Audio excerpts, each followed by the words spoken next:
about another voice and culture of Taiwan with We Love Hakka. 现在就让我们一起加入客家风情，大家来讲客家吧。Hey, what's up? It's time for Hakka training on ICRT. This month, we're taking the train to Hsinchu County's Emei Township. To get there, we take the train to Zhudong, get off, and transfer. And you know what? Today, we're not just going to take the train. We're also going to bike a little bit and find out more about the beauty of Emei. 今天呢，坐着火车到竹东站哦，先在这边转车到峨眉乡，而且今天要骑着单车一起跟 Leo 有一个乐活之旅喽。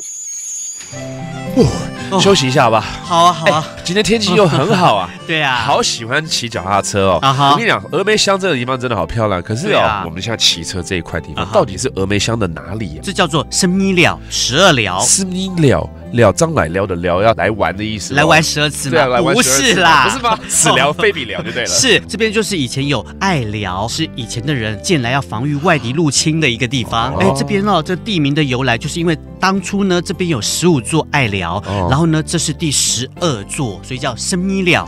懂了哈。好，那等一下继续骑下去，我们还可以参观什么呢？当然有啊，我带你来去体验一项很特别的活动。可是我要给你借身上的东西。对，皮带可以吗？皮带可以。那干嘛？待会就拿这个皮带来去换我要的东西。什么东西啊？为什么？你不知道吗？这边真的有年轻人哦，他就特别从都市回到家乡来做这种以物易物啊。等一下，就像那种我家有养鸡去换鸭，对，然后或者说拿牛去换磨豆出来。这早期其实，在客家农村就是有这样以物易物的这样的活动，这很好有人说啊，你的垃圾是别人的宝藏，都是这样子对，而且这跟客家人的环保概念非常非常的合啊。太好了，Leo皮带还我啦！我要自己去体验这个以物易物啦。Sometimes it's nice to get away from the hustle and bustle of the city. There's no better place to unwind than 12 liao in Hsinchu's Emei Township.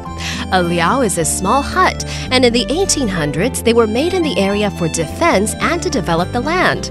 The little village has retained much of its Hakka charm, with local children collecting items and trading them in a barter system. Visitors can best enjoy the relaxed pace by biking, picking local fruit, or strolling along the local mountain paths. 原来还有这种一物交一物啦，不用钱啊，免费怎么说呢？4钱，4钱不是钱哦，不用钱的意思，不用钱，对，免费，that means free。然后最主要为什么会 free 呢？是因为是用换的嘛，exchange。One, that's 换 exchange, and that is for today's Hakka training. 什么泰嘎？俺只 say 张来了。